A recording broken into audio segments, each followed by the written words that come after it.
लोगों को विचार करना होगा जो अपने आप को बुद्धिजीवी समझते हैं और डिबेट में बैठ करके हिंदू और मुसलमान की बात करते हैं। उन लोगों को सोचना होगा वाकई अगर उनके अंदर दिल में हिंदुस्तान धड़क रहा है, वो हिंदुस्तान से प्यार करते हैं, वो चाहते हैं कि हमारा हिंदुस्तान विकसित हिंदुस्तान बने, तो वो नफरत वाली बात ना करके भाईचारे और मोहब्बत की बात करें। वो बाबर और औरंगजेब की बात तो करें, लेकिन औरंगजेब का जो उसकी बुराई है उसको तो आप गिनाने का कार्य करते हो, लेकिन उसकी अच्छाइयों को बोलने में आपको क्या जा रहा है? क्या अच्छाई है? क्या अच्छाई है?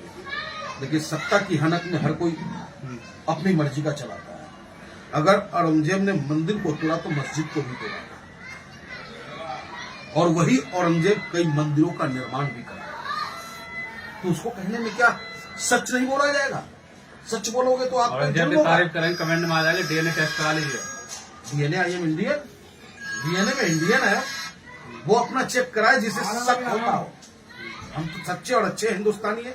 हाँ, हो सकता है उनका डीएनए गोरे से मिलता हो, इसलिए उन्हें कभी शिवाजी महाराज के बारे में उल्टा बोलना, जो शिवाजी के महाराज के बारे में उल्टा बोलेगा, जो औरंगजेब के बारे में बोल रहा है, जो आपको संभाजी महाराज के बारे में बोलेगा, गुरु तेग बहादुर जी के बारे में, अरे ठीक है, राजपाट की लड़ाई थी, बड़ा मुद्दा औरंगजेब, इस टाइम पूरे देश में चर्चा है उसका। कोई मुद्दा नहीं है, मुद्दा बनाया जा रहा है। और क्या लाल किला पे हम भाषण देंगे कि नहीं देंगे? क्या ताजमहल की जो रेवेन्यू आती है वो भारत सरकार लेती है या नहीं लेती है? तो ये कहने की बात नहीं है, आम हिंदुओं को भड़काने और बरगलाने की बात कर रहे हैं ये, लेकिन सारा लाभ तो ये ले ही रहे हैं।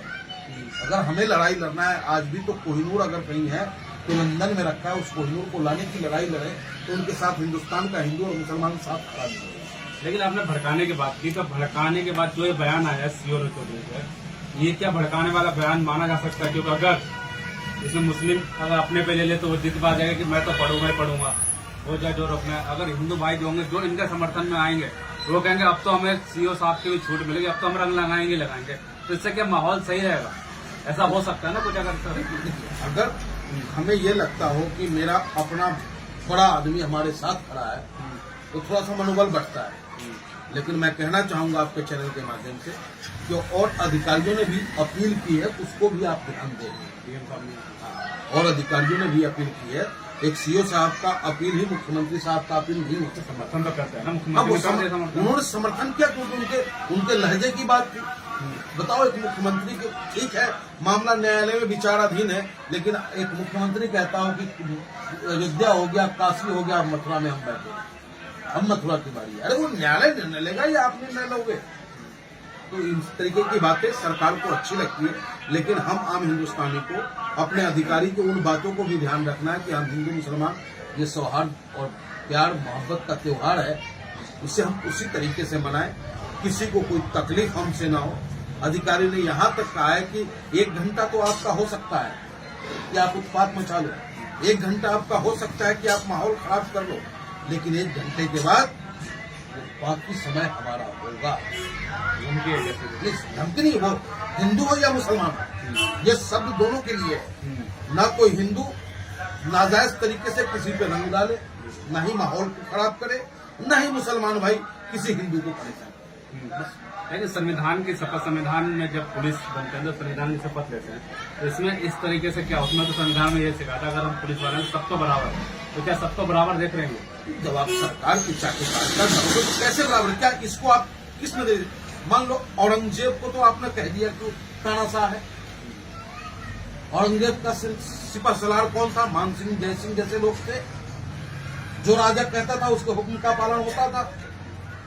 तो ये जिस तरीके का भाषा का इस्तेमाल कर रहे हैं, इसे क्या उस दरमियान का औरंगजेब और उस दरमियान का जय सिंह मान सकते हो आप?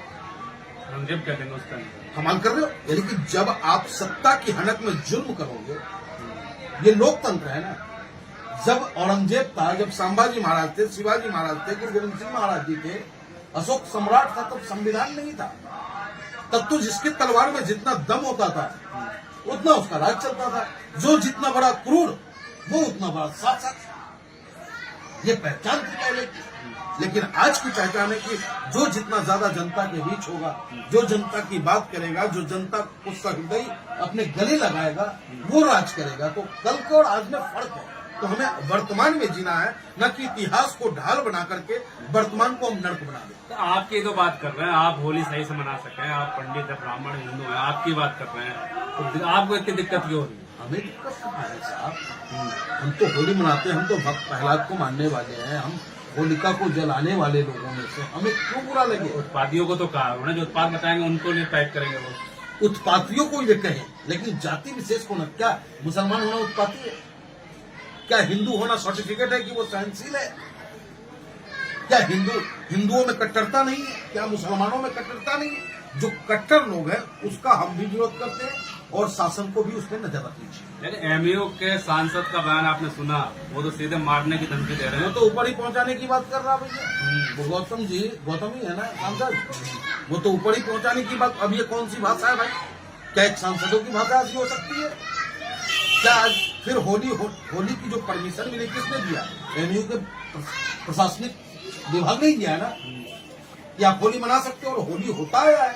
लेकिन कुछ जो अराजक तत्व है, जो माहौल को खराब करने का प्रयास बार बार करते हैं, ये नहीं कि आज भाजपा की सरकार है इसलिए आज वहां होली मन रही है। उससे पहले भी होली मनी थी, उससे पीछे भी होली मनी थी, और आगे भी होली मनेगी। लेकिन ये माहौल क्रिएट करना और एक सांसद के मुंह से ऐसे शब्दों का इस्तेमाल निकलना, ये बहुत ही उत्तर प्रदेश के लिए और देश के लिए दुर्भाग्य। मुसलमानों को खुली धमकी मारने की चाहिए, मानी जा सकती है। देखिए, किसकी भैया बाग जमा की खुल्लम खुल्ला किसी को कोई मार दे। मुसलमान कोई गाजर मूली तो है नहीं कि आप उसे काटोगे। अरे मुसलमान भी तो हमारे हिंदुस्तान का आएंगे। ये हाथ काटोगे तो हमें दर्द नहीं होगा, ये हाथ काटोगे हमें दर्द नहीं होगा। कोई ऐसे किसी को काट देगा? हम लोग चूड़ी पहन के बैठे हुए हैं, कोई किसी को काट देगा? इतना आसान लग रहा है आपको? यानी कुछ भी ठीक है कि आपकी सरकार है, इसका मतलब ये नहीं कि आप कत्लेआम करवा दोगे। इसका मतलब ये नहीं कि आप हमें डरा करके हमें अपने घरों में बैठा के रखोगे। बिल्कुल नहीं। जो संविधान ने हमें ताकत दिया, उस संविधान के दायरे में रखकर हम आपका पुरजोर विरोध करेंगे। तो है ना, ऊपर पहुंचा देना क्या मतलब? अरे हम नहीं लेते इनके धमकियों का। ये सब अपना अपना टीआरपी लेने में लग रहा है साहब। क्यों हीरो बना रहे हो? अरे सांसद बन गया, लहर के नाम पे, जाति और धर्म के नाम पे सांसद बन जाना अलग बात है, लेकिन जनता के दिलों पे राज करना एक अलग बात है। जयप्रकाश नारायण जी एक आज तक पार्षद का चुनाव नहीं लड़े, लेकिन हर छात्रों के दिलों पे राज करते हैं।